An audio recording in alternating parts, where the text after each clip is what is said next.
Was it a beautiful win, the one of yesterday? Absolutely not. Could we have done much better? Absolutely yes. Was I expecting much better from our Bianconeri? Absolutely, 100% yes. But is it a dirty win that I take? Personally, Beppe, I take that win. We needed that win because it was too long that we didn't win in Serie A. 4 games in a row, draw. It was time to win.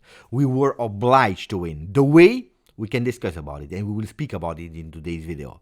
But it was extremely important. The victory that is not really moving the ranking because the one ahead, they are still winning. The one even behind, they are still winning. But luckily, because Juventus is also winning, we don't move the ranking. Could have been really bad if Juve lost or drew yesterday, because then it's moving in a negative way. On the other side, the win of yesterday, it's not showing us any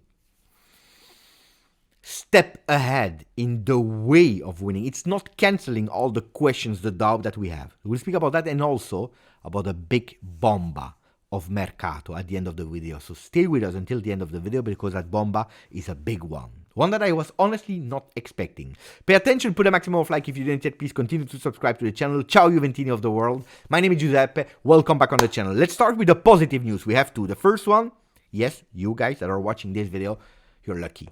Lucky because you are part of the biggest team in Italy, without any doubt. With the victory of yesterday, we achieved 1,700 wins in Serie A. I challenge you to find you a team that did equal to us or better to us. Challenge impossible because there are no team that did better than Juve. So congratulations yesterday, Juve with the win. The other good news is cope manners. Not official reported by Juve, but this morning was at the J Medical, and Sky Sport reported us that there are no lesions for the Dutchman. There is even optimism for Juve Fiorentina. Calma. Because this year there is optimism, there is no lesion, there is no injury, and then we don't see them for 1 or 2 months. I'm cautious. Honestly, I am cautious with that. Will he be there against Fiorentina? Will he not be there? Will he be there on the bench? How many minutes will he have? I'm really scared. And then we know it. As some players, we think that they are recuperated, they are on the bench, they enter, they play 10 minutes, and then we don't see them anymore. But it's, in a way, a good news, because we could have today already have spoken about a turn that would miss 1 or 2 months, a total disaster. So luckily, turn cope manners at the moment, they did really well to take him out of the field at the 45th minute, because we are avoiding that for a calendar, I tell you, of January, that we will need cope manners. We will need all of them if possible. The good news for Cope is 2 days of rest. Today and tomorrow, they're at home. They will probably with their family. They will celebrate Christmas. And then on the 26th, they are back to prepare the game against Fiorentina. I told you, Fiorentina, last game of 2024, with the opportunity to go with 3 wins in a row and also to put some conviction, so morale boost that Juventus needs also to enter that competition of the Supercoppa. The 3rd of January in Saudi Arabia against Milan. Hopefully we have another game there, because that means that we go to the final against Inter or Atalanta. Big final. I hope we reach it. I hope we win it, because winning against Fiorentina and also winning that trophy, I think that then Juventini can see the season in a total different way, with a more optimistic view, with more positive vibes, because I told you yesterday, yes, we won, but it was not 100% convincing, because then we come back, Torino, Juve, Atalanta, Juve, Milan, the 3 games in Serie A, before Club Brugge in Champions League, Napoli, Juve, the one of Antonio Conte, this time in their home in the Maradona Stadium, and Juve, Benfica. It's a month of January that can tell us really a lot. Will we go further in Champions League in the top 24 or the top 8? Will we be there back in Italy with the Supercoppa or not? Where will we be at the end of January in terms of points in Serie A? Ahead of Lazio, Fiorentina, catching up with some teams maybe, or absolutely already totally distanced from all these teams. And if you want to know all these kind of things, I recommend you. The link is into the description. It's totally for free. Download, seriously, the One Football app, because you have all the news, you have the notifications, you have everything that you need to know, stats, etc., beautiful graphics, everything for free in your pocket. I really recommend you. It's an app that I'm always using, also because you know it, sometimes I'm a bit late with the videos like today, so if you want to be informed before Beppe put out the news, download it. It's totally for free. The link is in the description. Now that we said that, the game of yesterday, what did I think about it? Well, I didn't like it. But I compare it a bit to the one of Cagliari, 4-0 win. You will tell me, Beppe, what are you speaking about? You know when I told you, pay attention, a game needs to be analyzed 90 or 95 minutes, and not only the best part or the last 30 minutes that you are analyzing a game. This is the mistake that a lot of Juventini did after Cagliari, analyzing the last 30 minutes with that beautiful goal of Conceição, with that large score and fantastic goal of Nico Gonzalez. Fantastic, bravo, wow, Juventus is back, Juventus is strong. What will we do against Monza? We will trash them because they are last, forgetting that we were playing against the last one, Venezia, and that we did only, what was it, 1-1, 2-2, I don't even remember. Disaster. And that's what happened. Cagliari, that first half was a disaster, was really played badly, much better in second half, much easier in second half. Yesterday against Monza, the second half was boring, was a disaster, was not at the level of a team that won 1,699 times in Serie before the game of Monza. Was absolutely not acceptable. Not acceptable the way that we entered the game, not acceptable the way that we started second half, not acceptable the last 15-20 minutes of that game of Monza, not acceptable how we reacted after that 1-1. A lot of things are absolutely not acceptable, but if we look at the positive sides, there were that block of 20 plus then 5 minutes again of real Juve, of really ultra-offensive Juve, a dominant Juve that was only thinking upside, with players that were dominant in the field of Monza, with beautiful combination, with a fantastic, beautiful number 10 in Nico Gonzalez, with a co-manager that we were starting to see finding his natural position on the field, a lot of beautiful things that were cancelled because of ourselves. Again, something needs to change in the approach of the games. It is not normal, and we are to blame, that we start whatever game, home, away, big team, small team, medium team, Champions League, Serie, whatever, Coppa Italia, we always give this first 5 minutes to the opponent team. It needs to change. Thiago, this needs to change. Then we see a Juve that is convinced about themselves, maybe also flying after that the Cagliari win. They are dominant, they are playing well. I saw beautiful things. I will not repeat everything that I already said. We concede a goal, and I want to go into detail of the goal that we conceded, the why we conceded it. But after that, you see in that momentum that Juventus totally disappeared. We are again scared. We are at the moment, and it's a reality, a fragile team, a team that is scared. We are not looking immediately for that 2-1 that will arrive later. No, we are not. We are taking possession of the game, taking possession of the ball, again horizontal, again low, again boring, again slow, again predictable, where you say, what do, Juve? You just conceded a goal. It can happen, but you showed that you were much stronger than Monza. What are you doing? Come back, Juve, please.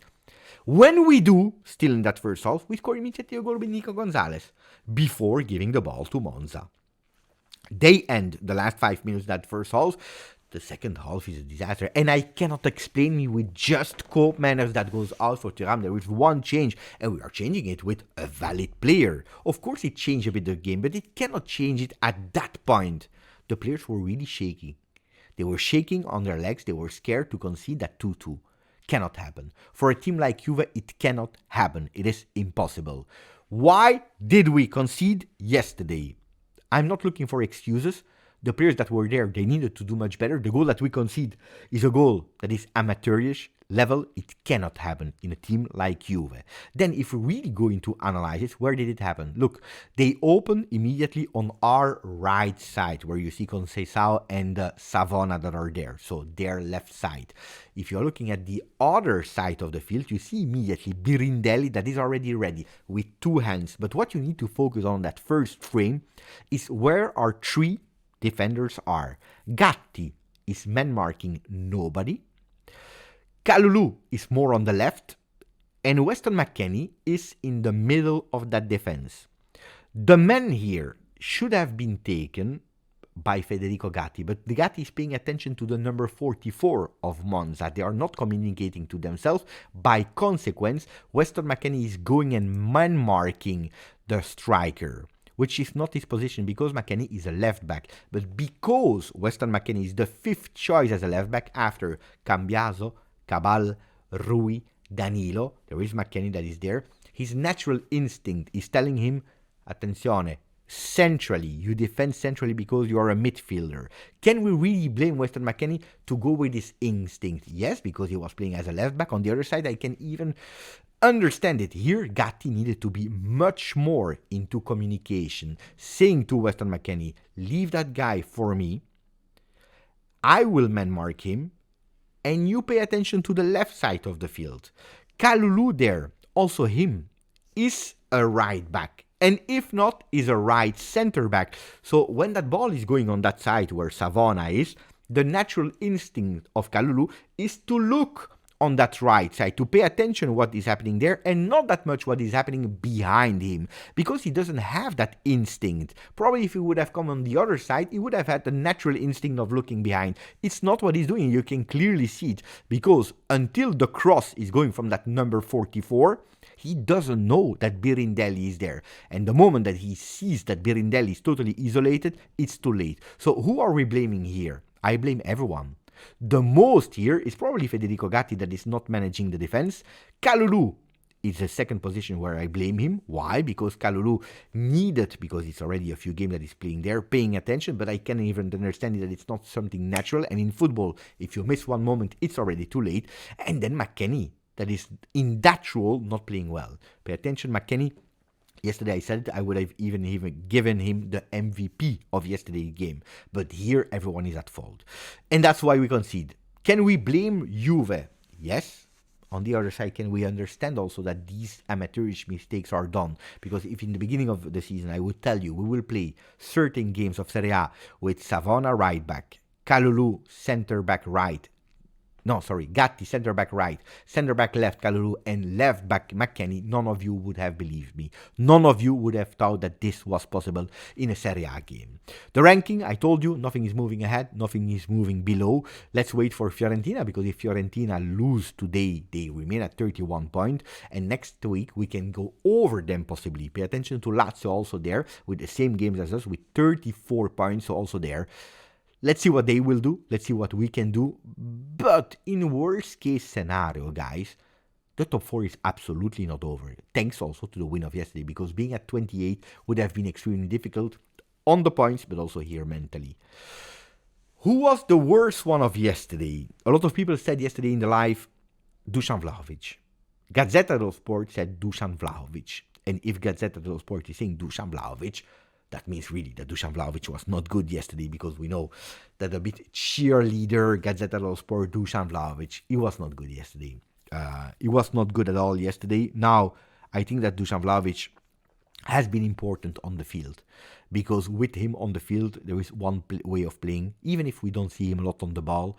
But the attraction he had, like taking one or two defenders, the body movement, whereas it's important for the team as Juve, even if he's not receiving a lot of ball, and etc. etc. The problem is that when he has the ball, yesterday every time that he had the ball, it was a total disaster, missing a lot of balls, missing controls, missing passes, missing the strength that he has, going into the depth, taking it with his strong foot, missing one-on-one counter-attack, a total disaster. Yesterday the game of Dusan Vlahovic was not good at all. But that's not why I'm angry.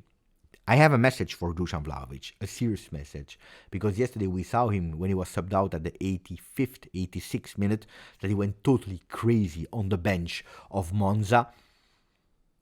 Dusan, now it's really time to grow up. For your future, you need to grow up. With Juve or far away from Juve, whatever will happen, but it's for your good that I'm sending you that message. It's too much in a season. Doing something, being sorry the day after. Doing another thing, being sorry the day after. Doing something, etc., etc., etc. You know, when you're saying sorry, you need to mean it, and you need to grow. Everyone is doing mistakes in life. We're all human beings, but mistakes, they are there to make you understand, to make you grow. You arrived really young at Juve. You are here, I believe it's the 4th season of Dusan. We are expecting some growth. And it cannot be that one game up, one game down. What I'm pissed off with Dusan yesterday is that it's not the first time that we don't know what is happening with Dusan. You remember against Genoa, I believe, he was silencing people in an empty stadium. We didn't know who he was targeting. Was it supporters? Was it the media? Was it the technical staff? Was it the hater? I have no idea. Serbia, post-game, we don't know. He's speaking against the ex-coach of Serbia. Is he speaking about Thiago Motta? We don't know. The Curva, was he speaking to one? Was he speaking to everyone? We don't know. Yesterday, was he angry with the referee that didn't whistle that penalty? Was he angry with himself? Was he angry with the coach? We don't know. We all have our own interpretation, and these kind of things need to stop, Dusan. Especially because when we won yesterday 2-1, there is nothing to celebrate at la Champions League. Of course not. You can be happy because it's a win. You can be happy because you score two goals. You can be happy because finally we get out of that really difficult situation of draw. But I don't want to see that big screen there with a Dusan Vlahovic that is in a depression mode with his head on the ground like we lost against Maccabi Haifa. Not when a few days ago you tell all of us we need to remain united. Dobbiamo essere tutti uniti. Andiamo avanti. Let's go ahead. Avanti, uniti. When you think about avanti, go ahead, you go here. If you look down, you don't go there. So I want from Dusan Vlahovic facts, behaviors, and not only words. That will help us. Because uniti is all together. That you miss a goal, that you do a bad performance, that you receive a 5.5 on Gazzetta dello Sport, it is the team before the individual. And now we go towards the bomba news of Mercato that I told you. I was listening to Juventus earlier today. Look, I told yesterday still to someone in the chat, can Koopman enter the situation, maybe favor Fagioli. I said everything can happen in life, but don't dream too much. I prefer you to be prepared because Fagioli will be sold in January. Decision has already been taken. The player, the club, everyone knows about it. The media, it is a decision. So forget about Fagioli staying here with Juve. He cannot be the solution. Also yesterday, another proof. He entered, I believe, 1 or 2 minutes against Monza. Is it a pity? Absolutely yes. We will have time to speak about why, how, etc., but he's gone. But the bomba news is that Giovanni Albanese on Juventus said today, Napoli has overtaken Marseille in the run for Fagioli. At today, I believe Fagioli will be sold to Napoli. Pay attention to a possible swap. I don't know the details, more money, less money. Raspadori, Juve, Fagioli, Napoli. It's a big one. I was expecting him to leave. I knew that he would leave. So let's see if it will happen or not. But I was expecting Premier League. I was expecting Marseille. I was expecting, as I told you, Leipzig. I was not really expecting Napoli at all. I don't know if it's a good decision for him because it's a really hot place. It's not a good decision for Juve, I think, because if you have a player that asks to leave to go abroad that doesn't want to stay in Italy, I'm not sure if Napoli is the right thing. Maybe with Conte, maybe with Manna, but how long will they stay? Maybe at the end of the year, Conte says I leave. Maybe after 2 years. I am not sure. Then Raspadori to Juve. Fagioli, look, Raspadori, apparently Giuntoli is dreaming about him. Thiago Motta would love an offensive player that we were looking for Sancho, for example, in the summer. I'm not a huge fan from Raspadori. I think that it's not a bad player, but I'm not the biggest huge fan. I don't think it's the right decision to do it, especially not Fagioli Raspadori. But that's a big bomba that I still need to process. And if you want a confirmation, go and look at the image that has been posted yesterday by Nicolo on his IG profile. You really see it, him, dark, in the shadow. In the cold, probably, of Monza, with a message, black and white flags, bianconeri. Actually, put a black and white instead of white and black, but anyway, it's a bit the Federico Chiesa message. Do you remember? 2 balls, white and black. Here he's going with 2 flags. I think it's really that white flag that has been put in the air by Nicolo Fagioli. If you didn't yet, please put a maximum of like. Don't forget to subscribe. Grazie, forza. Juve.